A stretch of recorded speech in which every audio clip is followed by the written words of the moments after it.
Howdy, folks. Welcome back. I told you I'd be back. Alright, it's getting snowy out there. That's Japan getting hit with really big, deep snow there. Alright, now let's come on over to our solar report and get started here. Where's my microphone weird? Oh well.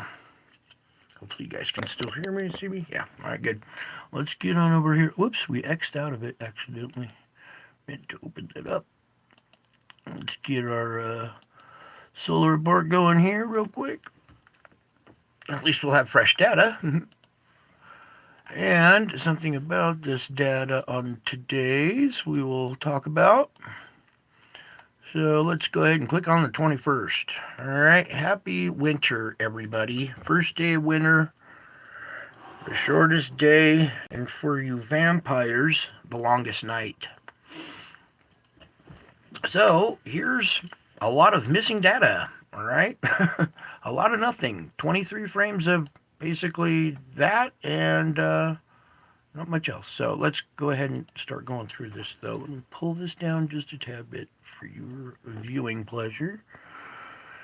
Alright, so opening frame right here. You can see we got a little impulse going off up at this part up here. Then, as we continue, boom, note the time. We're at 1:25. As this event unfolds, we're at 2 o'clock, 2:12, 2:24, 2:36. We got this little event popping out up here. We're at 3:24. Okay, so right here at 4:12, it jumps from 4:12, where we left off with our M-class event happening right here, or coming out from behind the occulter. The whole event is gone because it jumps from 4:12 to 22:24. With a similar image right here blended in, so it looks like it's all one event. So the entire event is missing, alright? So let's show you how they kind of stitched that together.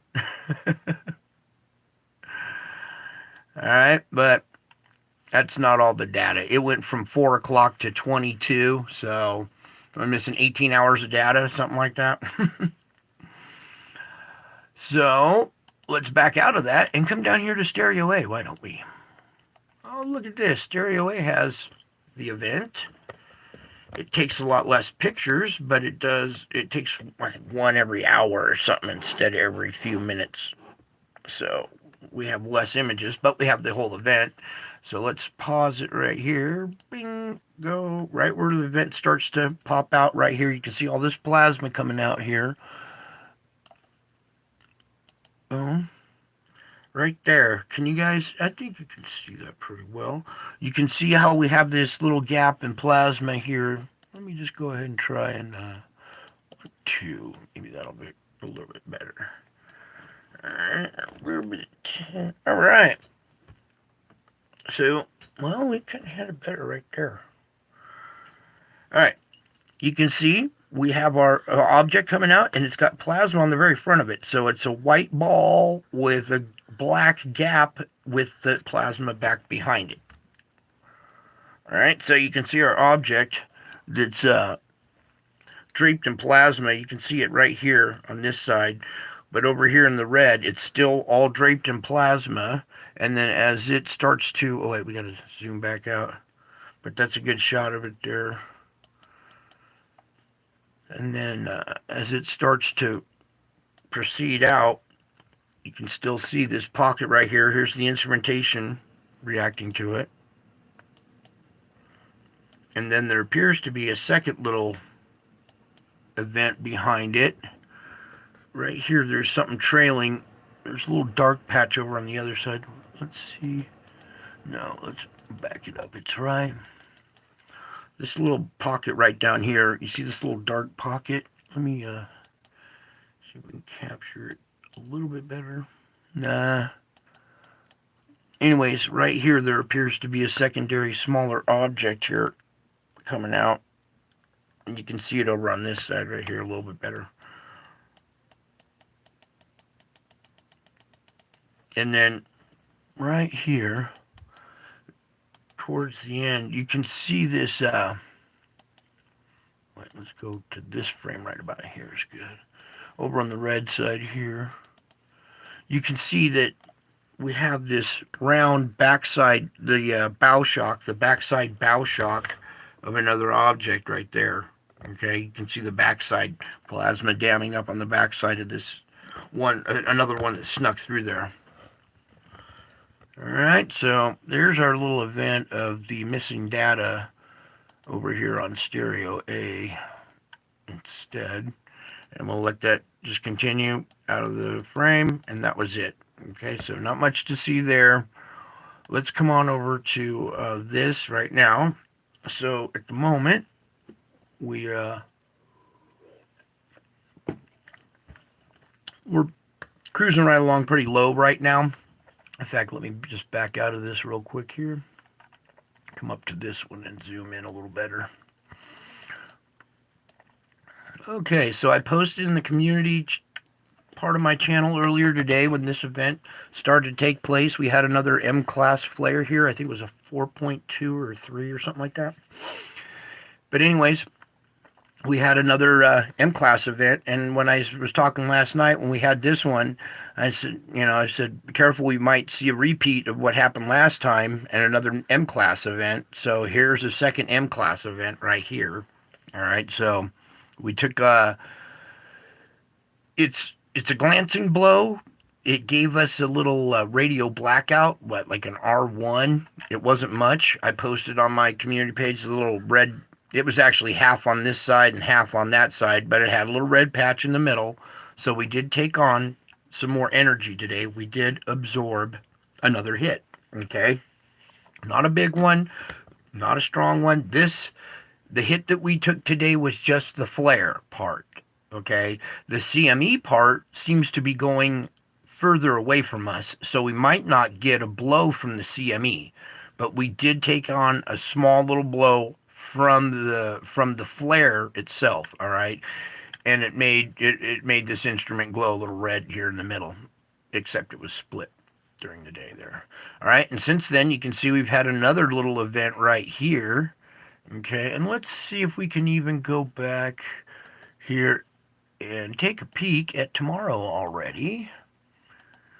Go dig into the 22nd. So here is your new event that's underway right there. And look at this. Wow.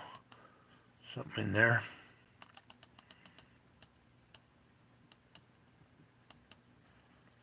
Let's pull that up a little better for you. I'm backing it up. Oh, okay, let's get to the original frame. Opening frame right here of the 22nd with our event underway. And I can see a little object right here. It's making a little backward bow shock in there. You can see here's our round object. Right here's a good one. Let's just go zoom in on this real quick while we're here. Okay, round dark object, plasma damming up in front of it, V-shaped tail, bow shock on the back here. So another event right there just took place on the sun not too long ago. All right, that's the 22nd up there at 12:22. All right, so back to here. Here's our little event right here that we just saw. And now let's zoom back out a little bit here. All right, so currently we're at C17. That's great. We're way low. Not a bunch of energy coming in right now. So we did have this shot and now another flare of added energy. Okay. X-flare potential is still 5%. I expect to see that jump, especially with the sunspots that we have that are growing pretty big. M-flare is still 40%. Okay. Here's today's M-flare was a 4.2. All right. And here's the two sunspot regions. One we got beta gamma, and this one was beta delta, but it's beta gamma. These two regions to watch out for. Okay. And then let's come over here to our KP index real quick. You can see nice and low. We came out of this little event. Now we had a little pop right here, a little pop right there, but they're below KP3, which is right around normal. So we were kind of below normal, came up to normal a little bit, and really back down low again. Real quick, I want to read this comment in the chat. Brian, these connects to our chakras. Look at the colors. Check the chakra chart. Also, the debt clock showed about a connection on pictures that come on Tuesday. Okay. All right. Anyways, thank you for your input there. I always like to read some comments. All right, back to the show. So, really low right now, all right? And that's good. Depending on our next CME impact, if it's going to come, we might see maybe a 4 or 5, but it shouldn't be much. And I don't think we have much coming inward right now. Here's our auroras. Our auroras are still kind of, going along. They're mild in the green right now. All right. A little while ago or earlier today, there was a little bit of yellow in there, but it was short-lived. So just a little, we're still taking on energy, all right, is what I'm trying to say, but it's little doses, little small little doses, and it's not too much. Here's a picture of your your 4.2. This is the same region we just had the flare yesterday out of, all right? So this is that region that's rotating around the limb. Hopefully, doesn't pop off anything else before it finally gets out of view. Let's open up the tracker real quick here.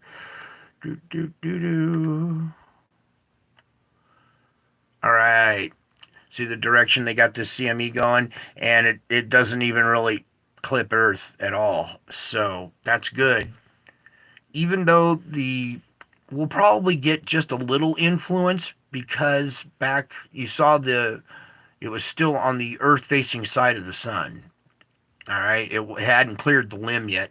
So if the light from it was able to reach us, part of this impact will, brush us. All right, but not much. All right, you can see right here where Earth is. If you look at the very last edge of that wave, it barely comes across this line.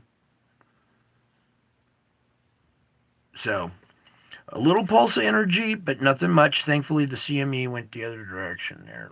But we did take a little juice from the flare, all right? Back out of this one. And I think that was it. Oh, yeah, let's take a peek at some of these sunspots here. Some big ones here rotating around the center disk. Let's hope that they don't fire off right in the middle here, okay? As well, yeah, that's about it. Just to give you a little peek at the sunspots. All right, let's come on over now to this site. Chance of flares today. Don't be surprised if there's an M-class solar flare today. And there was. At least 3 sunspots have unstable magnetic fields teetering on the edge of such an explosion. AR 3519, 3521, and 3529. NOAA forecasters peg the odds at 40%. Any flares will probably be geoeffective. So 40% that these will be geoeffective, which probably higher than that. 2 of the sunspots are directly Earth-facing, all right? So that's what we're a little worried about, is those ones that are coming around that are going to be directly Earth-facing. Really good shot here of a gap in this storm. There was a huge storm, and oh, that's too close. Didn't want to get up that close.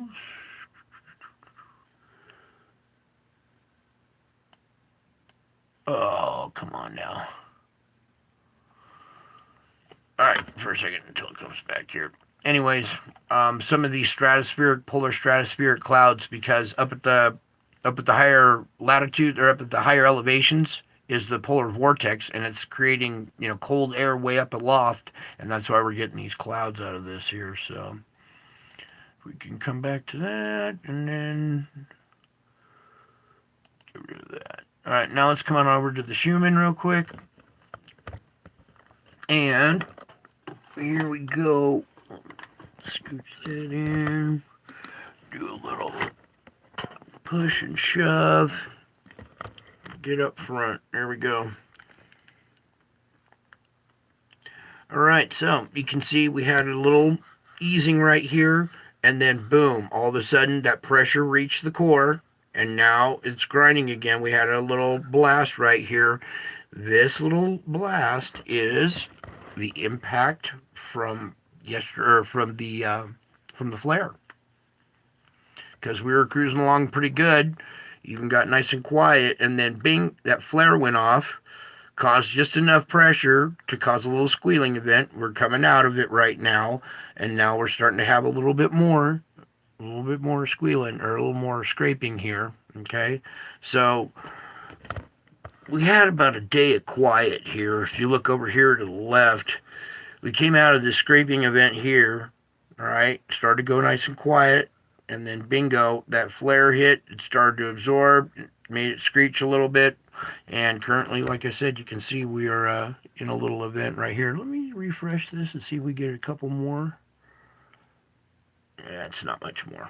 All right, so let's come on over to our earthquake report and get resettled back into position here. All right.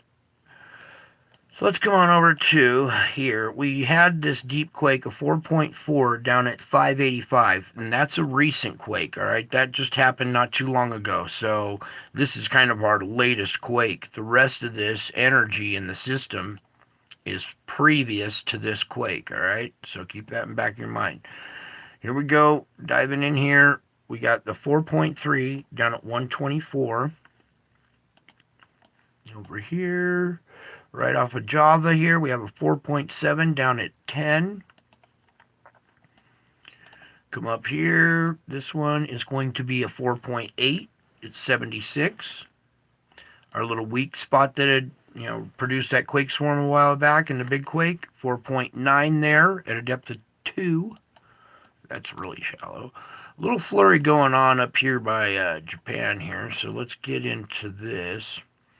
Starting with this. This is a 5.1 down at 10, a 5.0, a 4.9, 4.9, 4.8. So basically a bunch of 5s right here. All right, we got a little pocket here, some kind of weak area, or a new weak spot where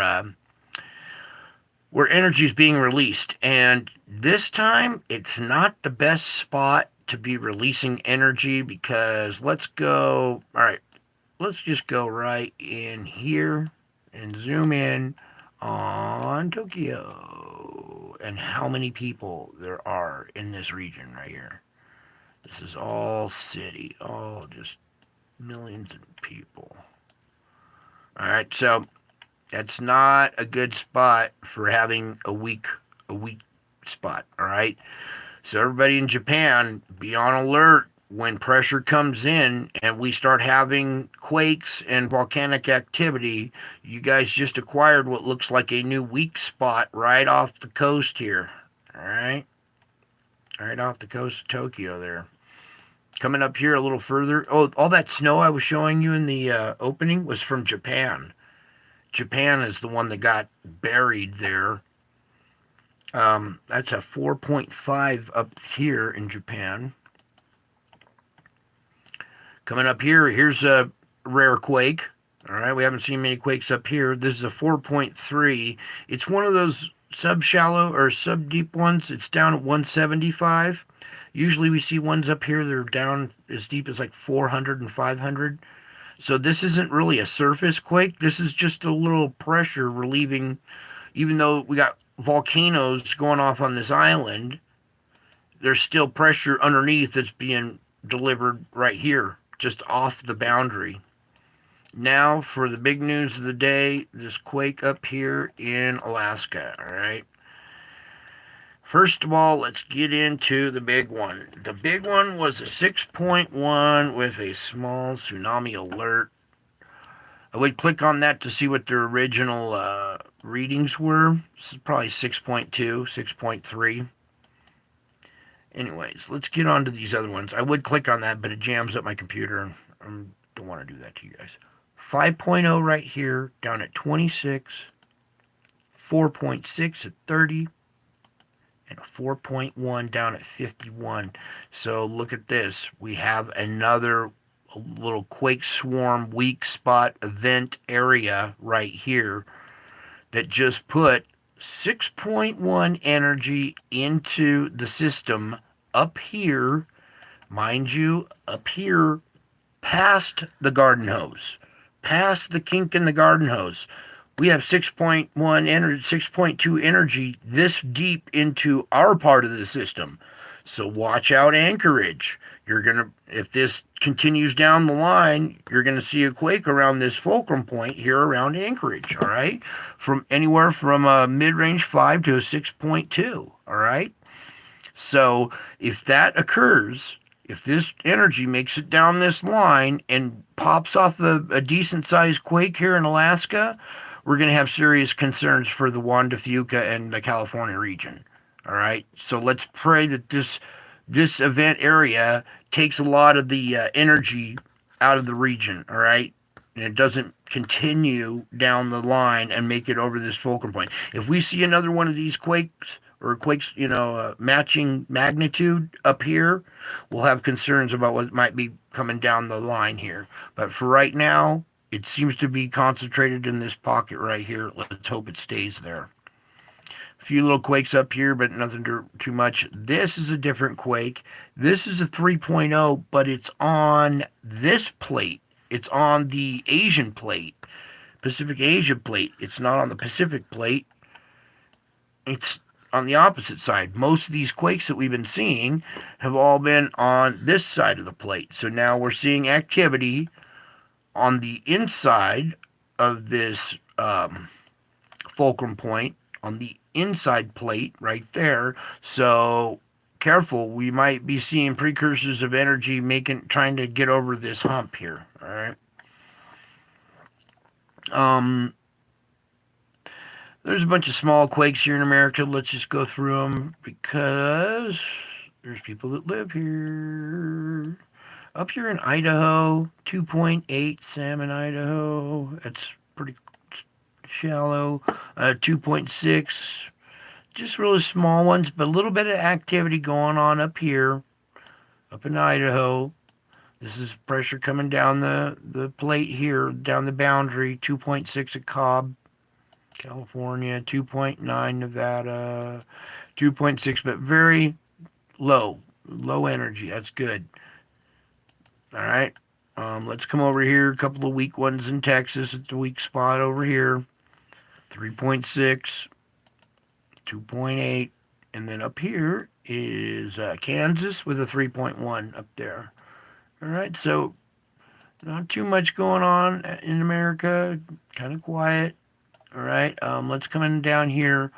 This quake, this 5.0, is on the other side of this mountain range. All right, so you see the plate boundary line, right? It's pushed these plates together. These plates, after pushing, have built up these mountains. Well, on the backside, in this valley area along the foothills, on the backside of these foothills is where there's weak areas. This is where hot springs and stuff pop up.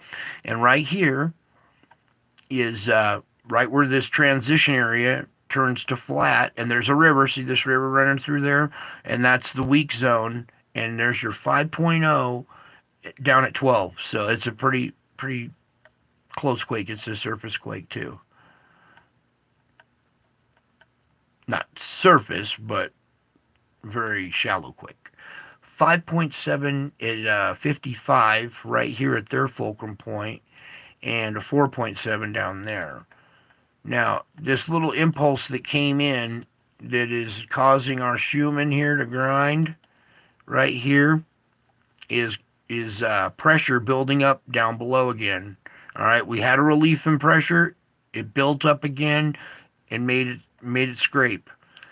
The scraping ended, but now we're having another buildup of pressure again. Slight, it's not a big one, but it is a little buildup of pressure. So keep that in the back of your mind as we come over here to the Earth, or the volcano report now. Where was the top part here? Here we go. So, talking about Ricahanus here. Just read this real quick. After its spectacular start on Tuesday night, lava infusion rapidly decreased yesterday and during the night. By today, no more lava seems to be erupting. This means the eruption has either stopped or is pausing. All right.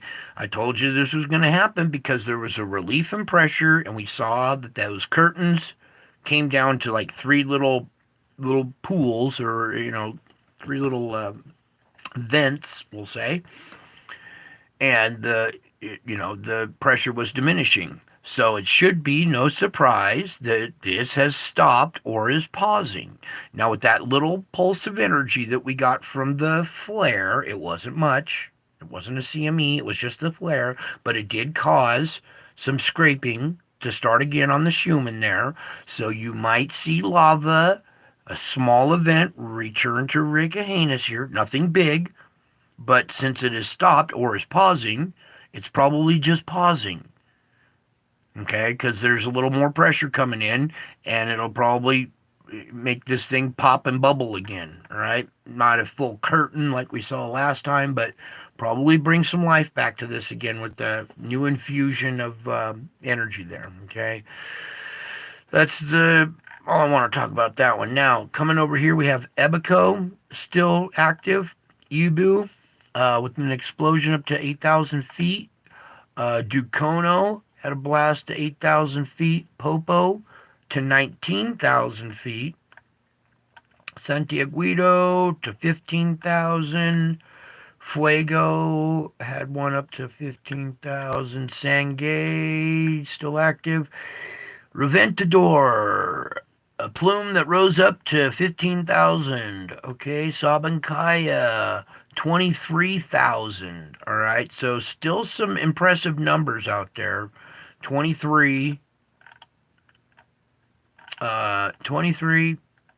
15,000, another 15, here's 19,000 at Popo. All right, so some of that pressure has been relieved. Some of them are coming down, but there's still 19,000 foot blast, so there is still pressure under there. It's right at the edge of where it sets off this stuff. Any little small pulse from the sun, we're so close now that it starts triggering stuff. Real quick over here, it's starting to darken up a little bit. You can see this division in America, the right side, starting to pick up in color, the deepness of the color there, which indicates more gas coming out. Over here as well, you can see they're picking up in pressure there. You see these streaks. See how the wind just picks up this gas and takes it aloft and takes it into storms and stuff. Interesting, huh? All these little plumes. This one zigs back. The wind was blowing this way for a while, hooked back the other way. So all of these, each one of these, like a little perforation in the crust. All right, is a weak spot where gas is escaping, and that's Russia. They got some issues. Here's Europe. All right, here.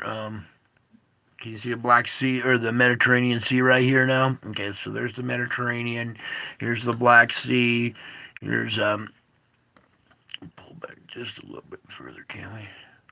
There we go. Saudi Arabia. All these areas right now, a lot of gas coming out. All right, so the pressure's been applied again here slightly. While we're here, let me just take a peek at the polar vortex. Ooh. Look at this shift again. Let me put the wind in here real quick. All right, do you see the shift again? How the split is way out here, but now it's driving straight down on America and then easterly off the coast. So when I remove the wind, I want you to note, okay, the coloration denotes wind. So when we take away the wind, check out how it fits the shape of America. Boom, come down, that's the same shape as this. It's like God's kind of taking the polar vortex and putting his hand right here and cupping it so it goes up and around this part of Maine. Because it was sweeping down across Maine. So it looks like the hand of God has stepped in here and maybe given them a break, or there's still high winds going through there though. See that? But it's not as intense. So let me just remove that one more time for you so you can see the effect I was talking about. Because the coloration denotes the intensity of the polar vortex. And look how it has this magical bump. It even comes back around here. It just seems to be cupping this area and protecting it from the polar vortex. I'll let you guys be the judge of that. I know what I see. Anyways, let's come on over here. Our sub-vortex off of the polar vortex that's been here rotating kind of backwards off the Pacific here has now kind of merged. The main one that was really powerful is kind of shifted more up this way to make the main one more organized again. All right, so here we are, first day of winter. We are now kind of out of transition and into winter now. I would expect to see this split vortex end here pretty soon, and a balancing out of the regular vortex over the top of the planet and not offset so much to one side that it drops into Africa. All right, that's the polar vortex cutting across the north part of Africa. I'm not making this up. And Spain and Europe still all under the gun there. All right. Last time it took this little hard left, went up. Yep, it's still kind of dodging China right now. Split and went right up. It was coming over China for a while. So odd. All right, let's get out of here and come on over to our forecast now. I'm going to go ahead and start this and let it play for a second while I, oh boy, when I get sick to my stomach. That's a little bit better than last time. Ooh. Alright, let that whole loop run there for a minute. I want to see the secondary storm, what they're doing with this blossom that happened down here. Is totally gone? Or is this it right here?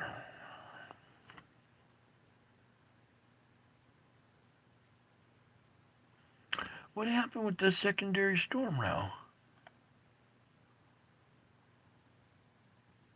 Wow. So now that's a drastic change from what we were looking at the other day. Alright, so let's go through this. Let this loop finish up and start at the beginning here. It actually looks like an improvement. It looks like it won't be so severe. It got stretched out, pulled apart. Alright. Current conditions, nighttime of the 21st. This hit in California. Should have warned everybody down in California a little harder, but they got flash flooded and everything. This is going to continue to move up into Arizona and stuff, so watch out. You guys are going to get moisture there. Again, up here in the Pacific Northwest with another round coming in. So this plume of moisture that was coming up and building the storm seems to really not have developed, and it's just this little patch of rain. Then we have our little storm move. Whoops, I'm not doing the time here. This is the nighttime of the 22nd right here as it's hitting Arizona. There's the morning of the 23rd. Now we start marching through the 23rd. Here's the noontime, the end of convection. This looks a lot better. Just a small chance here in Oklahoma on December 23rd at the end of convection there. Going into the nighttime, this low is still wrapping up and gathering strength that has snow on the backside, but now it's really shunted to push really far north, leaving severe little chance right here in Kansas, but offshore here, Louisiana, the nighttime of the 23rd, be careful because in the morning hours of the 24th, this really starts to organize come together. We got severe weather going back down into Texas, up through Oklahoma, and then offshore flow coming in at the same time. So possible waterspouts making landfall down here on the Texas-Louisiana border on December 24th, the morning. As we go into the noontime, the severe chance is still there. And then by the end of convection, it didn't blossom very hard, which is good. And let's see, there wasn't much coming off the sun today, which is the 21st, which would affect the 24th. So not much energy came off the sun today. So I expect it won't be as any more intense than what this program is showing already. So we're in agreement right now. Oh, the nighttime of the 24th right here, it does fire up a little bit here about Alabama, Florida, Florida, Mississippi, Alabama border right there. Okay, and now look at how this thing bends backwards. Usually we got a nice comma shape going. Something from up here in the north is really pushed in and split this storm up here, so that's good. This is Christmas morning. So there'll be a chance of severe weather down here in the panhandle of Florida and Mississippi Christmas morning. Rain throughout this part. It doesn't really get too much more intense. It does wrap up. It gets more organized. We got a little high winds and stuff in this area. But that's the noontime Christmas, the end of convection on Christmas, and then Christmas night. So there might be a little bit of, storm moving through Chicago area, holding up flights Christmas night. But the morning after the 26th here, we have this storm still moving into the northwest. Over here, this low now is finally getting the comma shape, and it's starting to drag moisture off the Gulf Stream into South Carolina, Tennessee, possibly the morning after Christmas. Now, as we go into the noontime hours, that chance still stays offshore, stays right there on the shoreline, but this seems to dissipate. That doesn't stay organized by the convection. By the end of convection, there's no severe weather at the end of sundown on the day after Christmas, so that should be good. We go into the nighttime of the 26th, morning of the 27th. Now you see, on the 27th here, we have taken all that spread out moisture. See how it was all dissipated here on the 26th at nighttime? But then in the morning, it starts to come together. By noontime, we've got severe weather. We've had convection enough to get severe weather off the coast there. Then, by the end of convection, sundown on the 27th, an intense shot right here to Pennsylvania, New York, Long Island, all this region right in there, okay, with severe weather offshore ready to rotate in.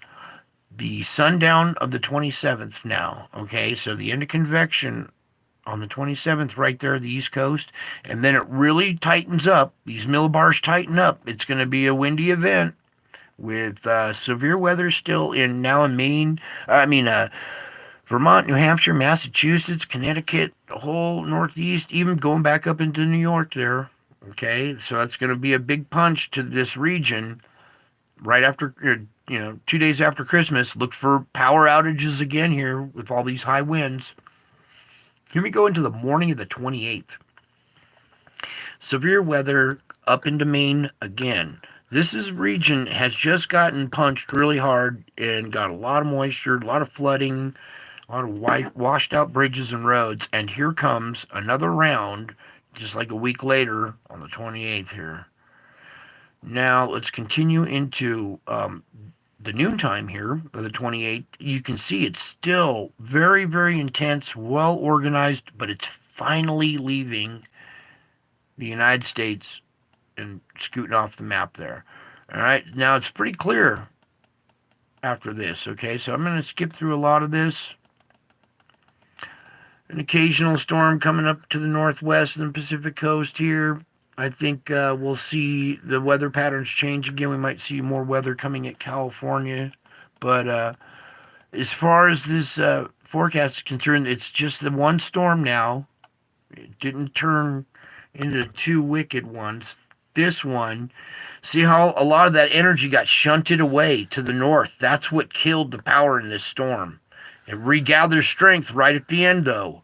So let's just watch this closely and be prepared for, after Christmas travel, that, holiday travel back home. If you're heading back to that region in the 26th, 27th time frame, you're going to run into travel problems, delays, cancellations and stuff when this thing comes right and wraps up, kind of regathers strength right here.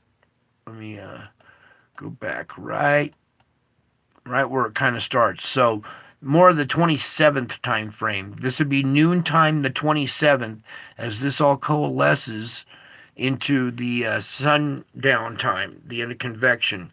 So expect to have some severe weather on the East Coast here, the sundown of the 27th. So hopefully you make it home back, before then, or you don't have to go back. That's the nighttime of the 27th, and then into the morning of the 28th. So it's basically this quick little time frame from right here through the 27th here. And then it's pretty much out of there by the 28th. Okay, so there was that. Now, I'm going to go ahead and get ready for our spiritual report. I hope you all enjoyed that. Or at least got a little update on what to expect here. So, pressure, we have a little impulse, not too much. We might see a slight little uptick, but nothing too bad. We do have that new flare, but we already absorbed that energy. You saw it scraping on the Schuman already. So that's the call. That's the reasoning, or the reason for a little impulse of pressure from down below.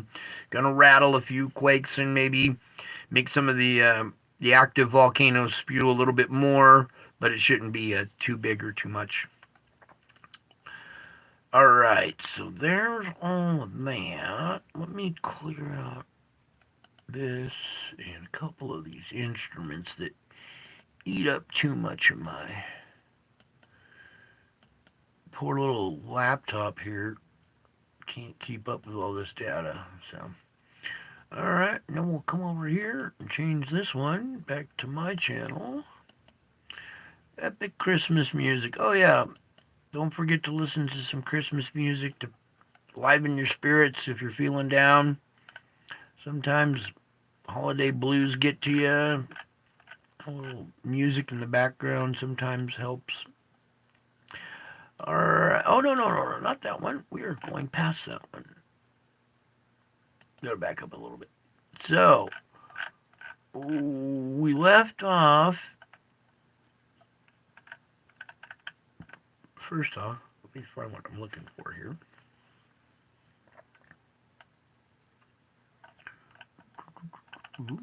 Where'd it go? Oh, maybe it's further down here.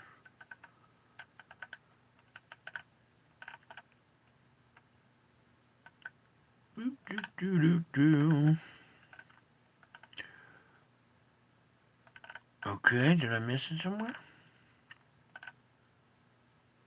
Yes, I did. My bad. Hang on. How about we just type it in? That makes life a little easier.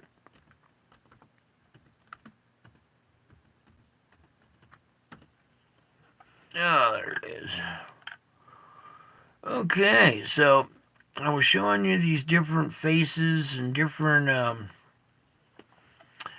objects in the clouds. And here's another event. So, in the chronological order of all this. So I go into the store a lot and I come out and there's a giant face in the clouds or a UFO hovering or whatever. Well, this time I ran into the store and my kids were waiting in the truck and they're like, "Dad, you're not going to believe it. While you were in the store, a UFO came out." And I'm like, "Yeah, I believe it." And he goes, "Well, I got some pictures of it." So he took these pictures right here of this UFO-shaped cloud. appearing to descend out of the clouds. You can see the clouds are drooping down, and he said this cloud just kind of moved down out of the sky and positioned itself right here. So he took these pictures. Captured in these pictures is the dragon. So we're going to go ahead and play this real quick and let you guys watch that for a second here. Oh, volume. My son took of this UFO-shaped looking cloud here that to him seemed to be dropping out of the sky. And I had run into the store and this appeared, and he said, "Dad, this thing looked like it was dropping out of the sky, so I took a picture of it for you." So as I looked at this, I noticed something, and I'm going to start pointing stuff out here. As I zoom in here a little bit, it looks like we have a saucer-shaped cloud with this nice little white ring and everything. But back behind it, I see a darker black circle. A stellar core, what looks like a stellar core right here, this black circle, is penetrating the atmosphere and causing this cloud to form, this halo-shaped cloud. Okay, regardless if it's a stellar core or UFO or whatever it is, this object, when it penetrates the air, the atmosphere like this, these lower altitudes, it causes condensation. The cloaking mechanism causes air to condensate, all right? And it creates this UFO round-shaped ring-type effect in your clouds, all right? Everybody says this is a lenticular cloud. No, it's not, because as we go, you'll see there's more. Zoom in a little more here. Okay, now, I'm talking about this black circle is kind of made out of antimatter, and as it comes into our atmosphere and it interacts with the atmosphere, it creates matter around it in the form of clouds and cloud vapor around it. So it's not a UFO, it's actually a black stellar core that's creating a UFO-shaped cloud. So I'll let you look at that for a second. Also, I want to point out over here is the coloration of this cloud over here is kind of reddish, from red iron oxide bit. Alright, here, so let me pull back. Like the etherical realm. And I want you to look right here at this dot and this dot. This is a set of eyes. I'm going to pull it over a little bit. We're going to zoom in. Alright, hang on. Right there, kind of captured it. Let's just let this play for a second.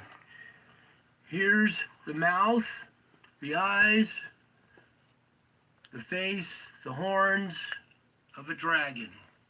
I'll pull back a little bit. I'll zoom in. Can you see the dragon? Oops, that's too close. Right there's good. And then as I pan back, oops, you can still see the dragon's face as well as this. This is, I'll zoom in.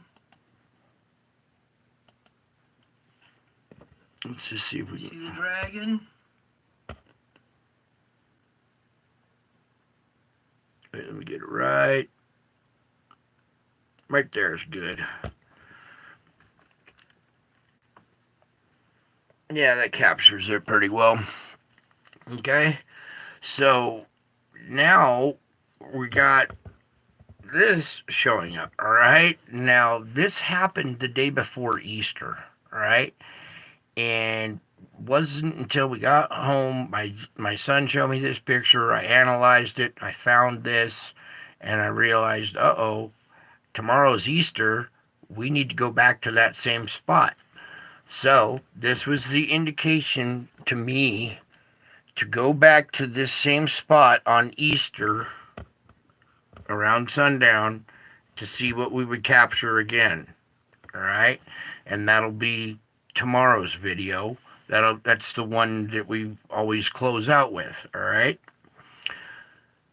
Hopefully you guys can see this. This is not CGI, whatever, Photoshop or whatever, this is in the picture. All right. And this is a picture my son took. I didn't take this one. All right. So it's not me manipulating it. And I know it's not him manipulating it. Of eyes. I'm going to pull it over a little bit. There we go. All right. And you can see how this face in the etherical shows up around this UFO. All right. And this is the activity that follows me everywhere I go.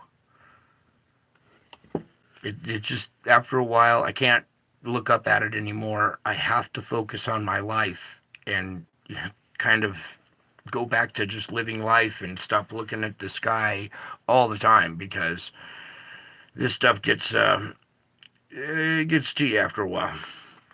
But hopefully you guys are getting used to this, so when it happens to you, it won't be such a shock. All right, and you'll understand what's going on a little bit better than the rest of the people will. All right. So that's the, oh, and something else I wanted to explain. I kind of got offset on this 11th, 12th day of Christmas. It doesn't match the traditional calendar thing, all right? And I tried to squeeze in more information than I was in the time slot. So let's change this to the 10th and a half day, or 11 point, the next one will be 11.5, and we're going to add one more dot in the series of dot to dots, so it finishes up on Christmas Eve. All right, I got offset a little bit. I didn't do a layout and proper counting and stuff. I just went on a whim, and God said, do it now, so I did it now. Anyways, hopefully you guys can see the dragon there. That's real. And that happened the day before Easter. So, no, Yeshua wasn't born the 12th of April. Wrong date. I'll help you out with that one day, though. You'll soon see. You will soon know his true birthday. Very soon. That's what this whole dot to dot's about. All right, so dragon showing up with this UFO, because UFOs are what? Fallen angels? Lucifer, dragon, Satan, okay? So here's this UFO producing this ringed cloud with the dragon, representing who they are, okay? So this entity is around as well, all right? The devil running around as well. As well as what? So, there's your image of that. Hopefully you guys saw that. If you did. If you didn't, well, let's move on and do our reading tonight. Because tonight I was going to squeeze this one into zoom in the spot.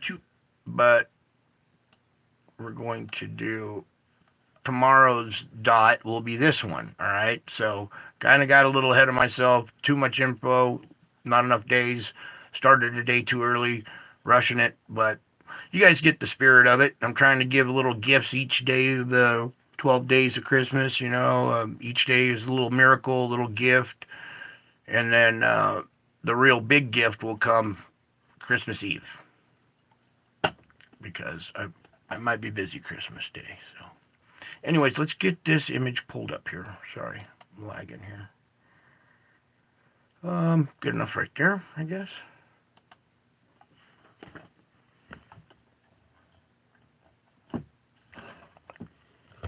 So, same mountain right here.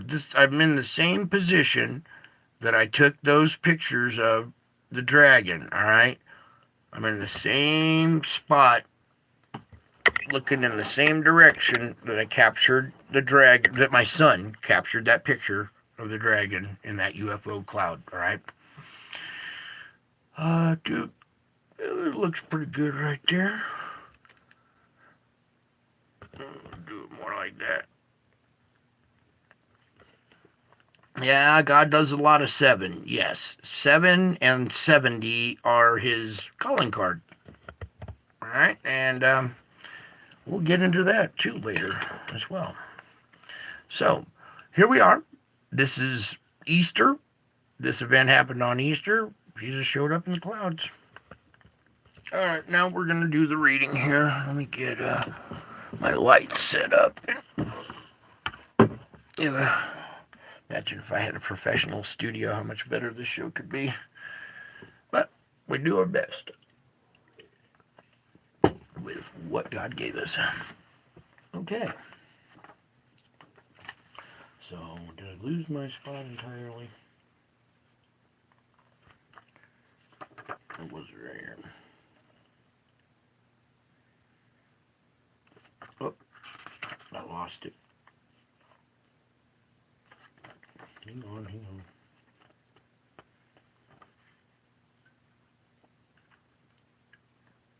What the heck happened? The cat jumped up here and knocked it all loose or something.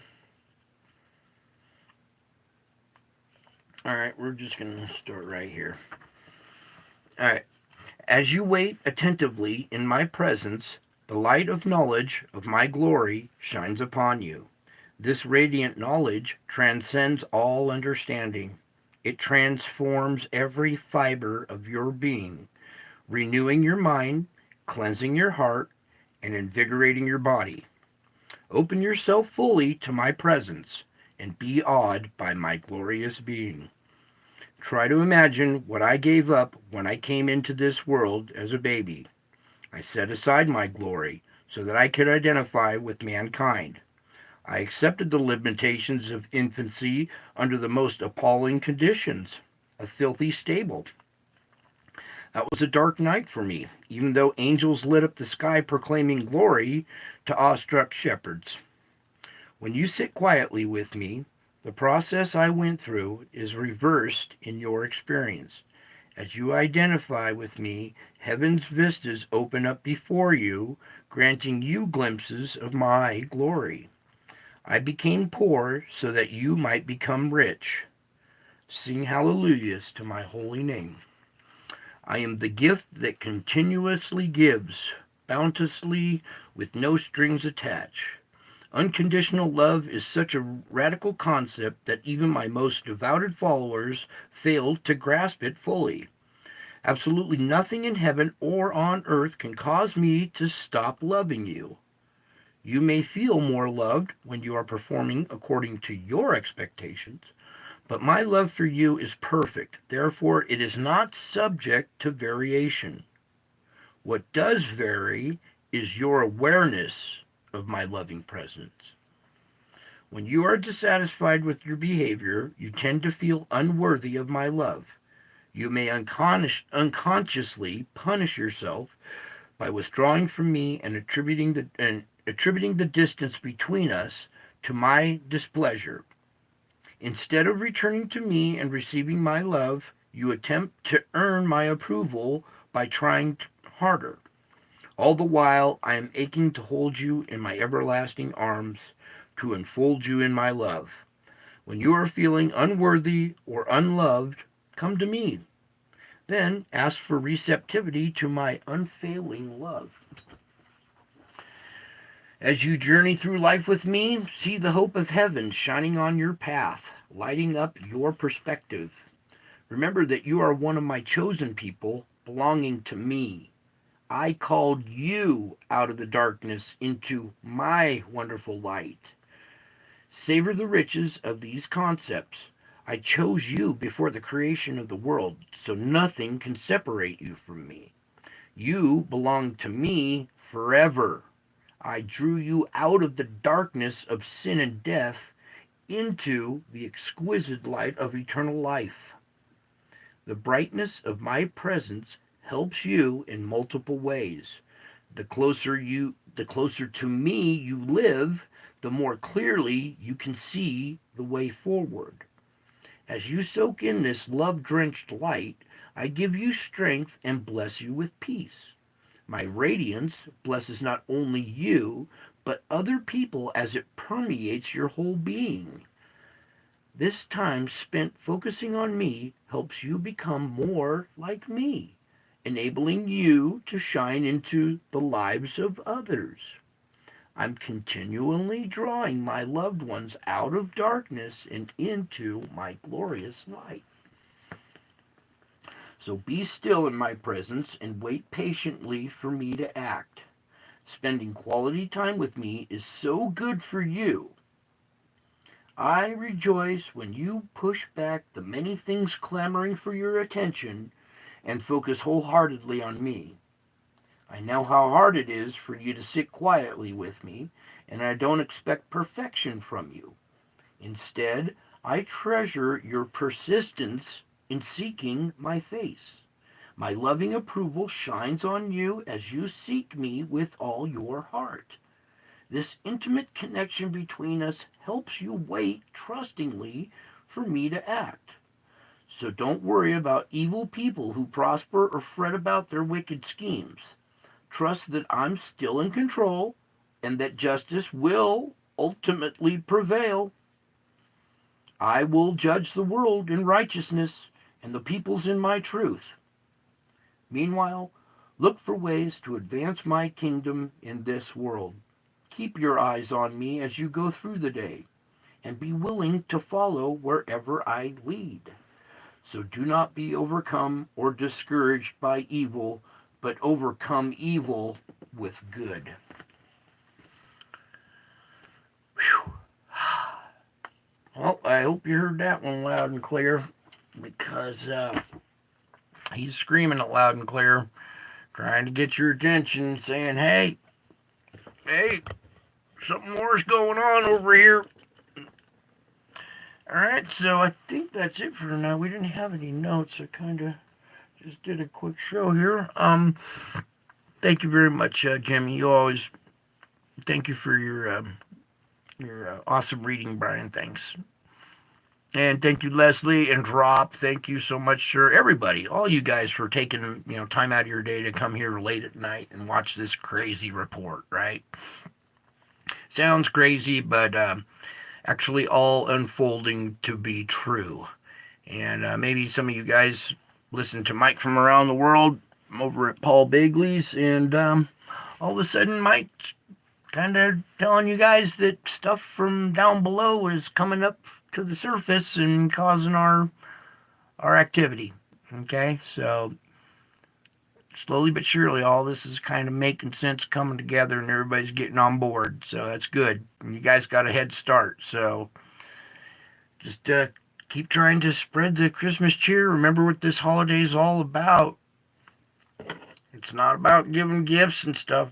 This man came and died so you can be forgiven of your sins. We're not perfect people, and our Father understands that. He's been through it all too. So he understands your plight. He still loves you regardless of where your failings are and your shortcomings. Okay, so don't let your shortcomings and your slip ups, your failings, don't let that discourage you. Just keep going, keep being persistent, and keep trying. All right, that's what counts, is the fact that you get up every time and pull your bootstraps back up and keep going forward in the name of the Lord. Okay, and he'll give you strength, even though feats look impossible. Some of these things that come at you, just you're like, oh my God, how am I going to do this? This is impossible. Sit for a minute, pray, ask for the Holy Spirit, ask for Him to speak to you through the Holy Spirit, and a small voice in your head will kind of clear the cobwebs and tell you which way to go and when to move. And once you can hear that small inner voice and you thank Him for letting you hear that, you'll hear more and more, and you'll see more and more too. Thank Him for letting you see, and you'll see more and more. Thank Him for letting you hear, and you'll hear more and more. So it's kind of like each little one He gives you, if you thank Him for it, He recognizes that you're responsible with it and that you can now carry on even deeper. All right, so that's how this whole process has been going up to this part, is my faith. Yeah, and just knowing that something was going to happen the next day on Easter. I just knew it, that that little UFO cloud, when I analyzed that, I said, "Oh, I know something's going to show up tomorrow. Tomorrow's Easter." That was a hint to be here tomorrow. And I showed up the next day at the very same spot and captured this event. And you saw it change into a lion. In fact, we'll kind of do that little part right here in the background. There's the little lion face. It's round, the eyes, there's the nose right there. Eye, the eye going the other way. It's a little mouth slit right there. It's still got this crown up above it. Alright, so now we do the flip book where it flips back and forth. Jesus, the Lion of the tribe of Judah, showed up as promised in the clouds on Easter. Okay? A real miracle right there. Alright, so I think that was it. You guys hang in there. Christmas season's, the holidays, a rough time, so you make it through here, you made it to the finish line, and then you can breathe a sigh of relief and put your feet up when the family's left and all headed home or whatever. So that's it for tonight. I love you all. God bless you all. I miss you all. You have a good night, a good day tomorrow. And until my next show tomorrow night, I'll be back.